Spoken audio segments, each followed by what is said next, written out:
Bapak Ibu yang dirahmati Allah Subhanahu wa taala, ada sekelompok orang, ada sebuah gerakan yang bersifat clandestine. Apa itu gerakan clandestine? Gerakan bawah tanah, underground. Yang ini terdiri dari global elit dunia, mulai dari para pemimpin negara, para politikus, pakar militer. Mereka seringkali melakukan perkumpulan-perkumpulan rahasia yang mereka memiliki program yang sangat gila.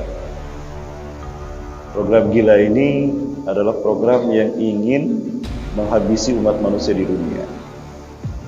They really want to take over the world and to create one government in the world. Mereka ingin menghabiskan umat Islam dunia, reduksi populasi manusia, menguasai dunia dengan tatanan dunia baru.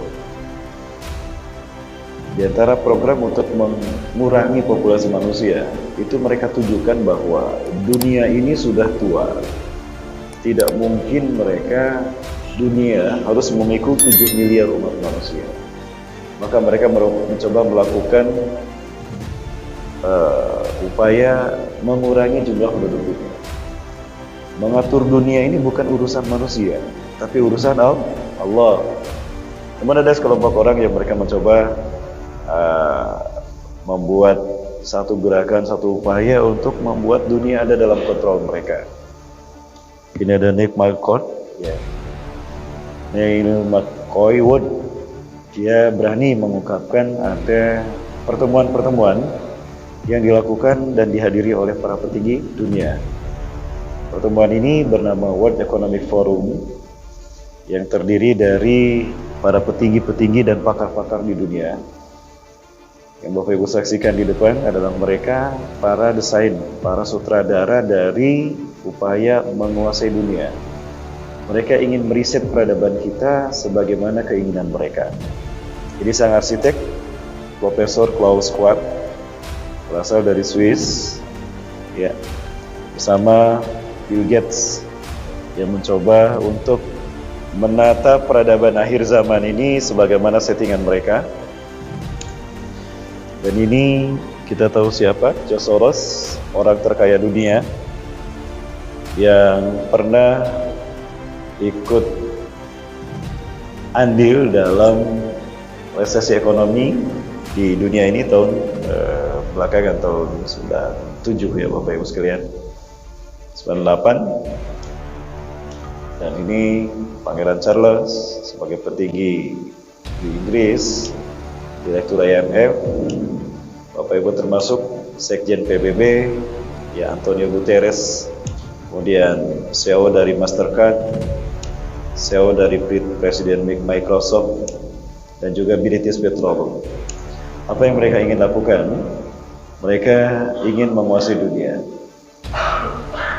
Maka beberapa bencana yang ada di dunia itu ada yang human made, ada yang buatan manusia. Percaya atau tidak Bapak sekalian, gempa bumi, tsunami itu bisa mereka ciptakan. Masya Allah, beginilah manusia yang ingin mencoba mengatur manusia. Ada sebuah alat yang dulu digunakan Amerika untuk membuat Iron Dome, sehingga pada Perang Dunia Kedua, rudal Rusia, Jerman tidak jatuh ke Amerika. Maka dibikin Iron Dome.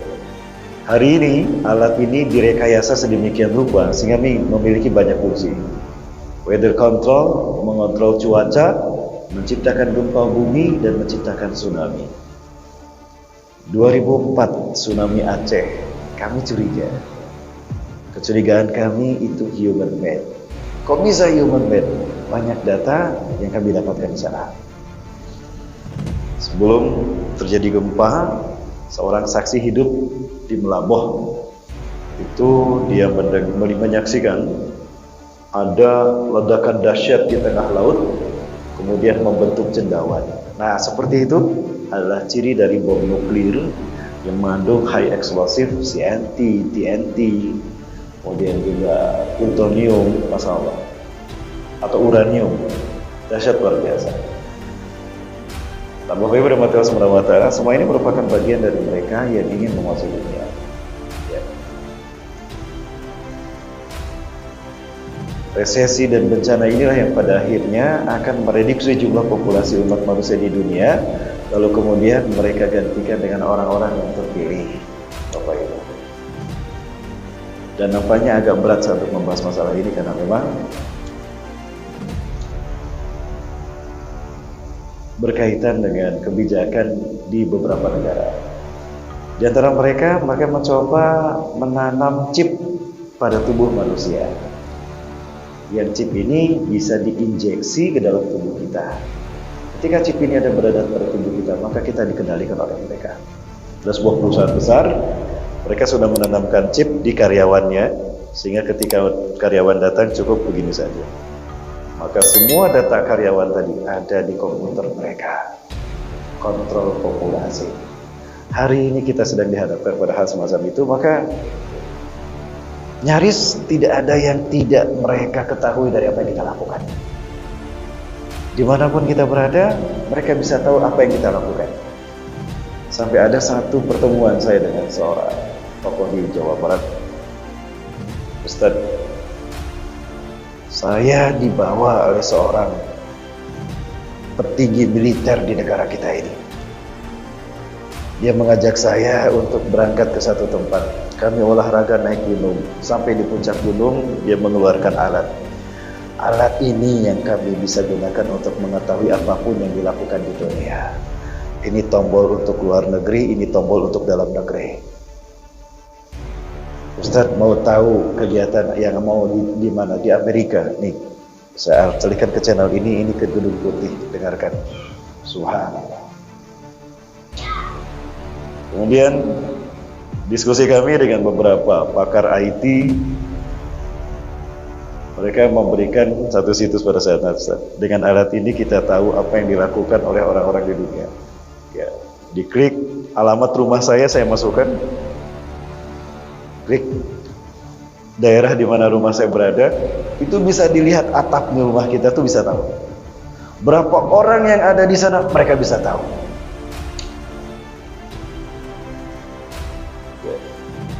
Zionis Yahudi, mereka punya satu gedung, di mana di gedung itu ada satu lantai di mana setiap dindingnya itu peta dunia, touchscreen Bapak.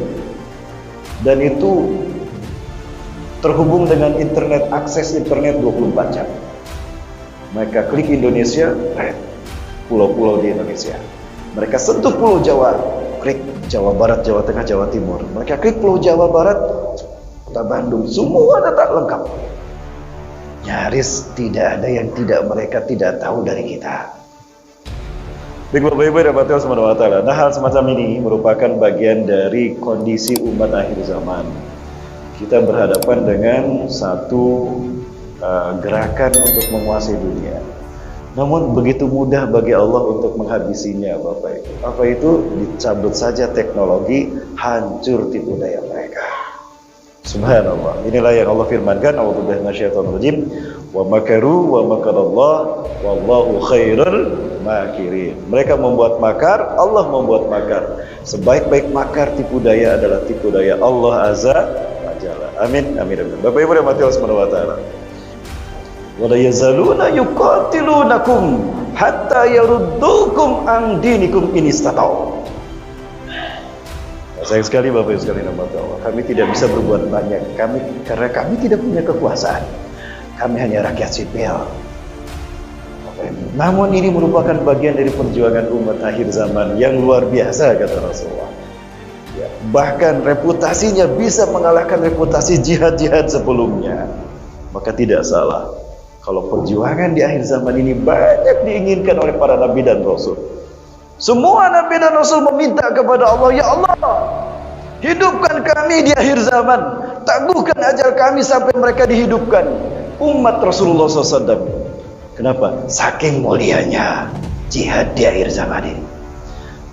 Reputasi yang kita pertaruhkan dalam pertarungan akhir zaman ini antara hak dan batil bukan nama baik para nabi semata, bukan hanya nama baik Rasulullah SAW, tapi yang kita pertaruhkan nama baik Allah Azza wa Jalla.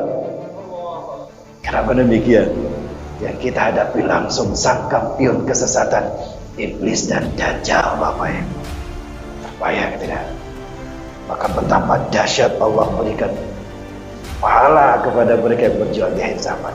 Jangankan mengangkat senjata, berjuang hingga berdarah-darah, menghidupkan sunnah saja di zaman penuh fitnah ini 100 kali pahala mati syahid. Rasulullah mengatakan demikian. Man ahya sunnati 'inda fasadi ummati falahu ajru mi'ata syahidin. Barang siapa yang menghidupkan sunnahku pada saat manusia mematikannya, dia akan mendapatkan 100 kali pahala mati syahid. Seorang sahabat bertanya, asyhadu minna wa minhum, syahidnya kami sahabat Anda atau syahidnya mereka umat mereka sendiri? Bal syuhadu minkum, bahkan 100 kali syahidnya kalian. Allahu Akbar. Pertarungan yang paling bergengsi, babak final Bapak Ibu.